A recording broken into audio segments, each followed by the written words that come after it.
The latest news poll shows support for Labor and the coalition has slipped since Kevin Rudd lost his bid to regain the leadership. For more, political reporter Latika Burke joins us from Canberra. Good morning, Latika. Just take us through these figures. Not much has changed in terms of the two-party preferred, though, has it?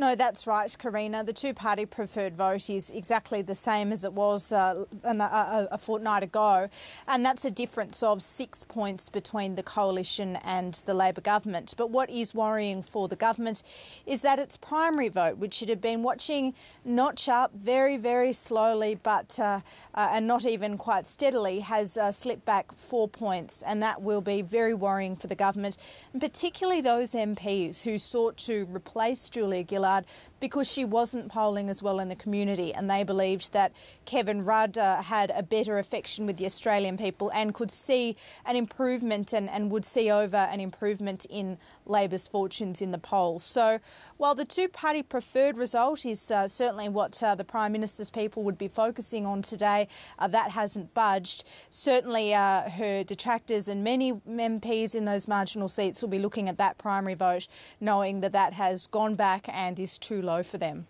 And in terms of the preferred Prime Minister, Julia Gillard now outpolls Tony Abbott.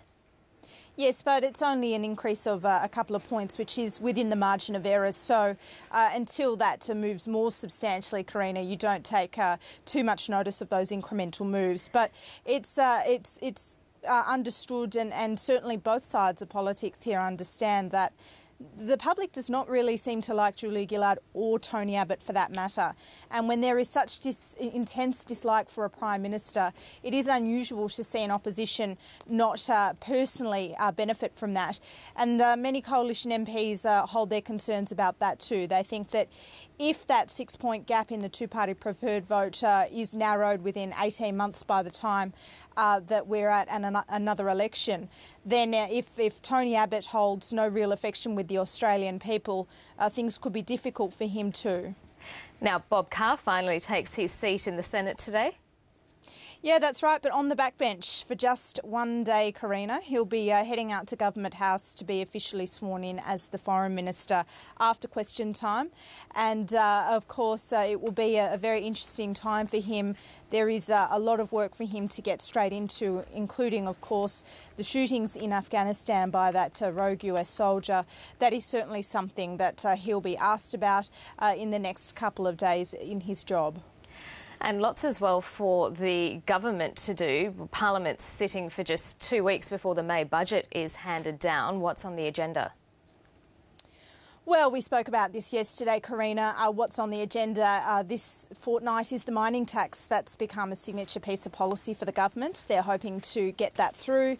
They're calling on the Greens to back it as they did in the lower house and back it in the Senate.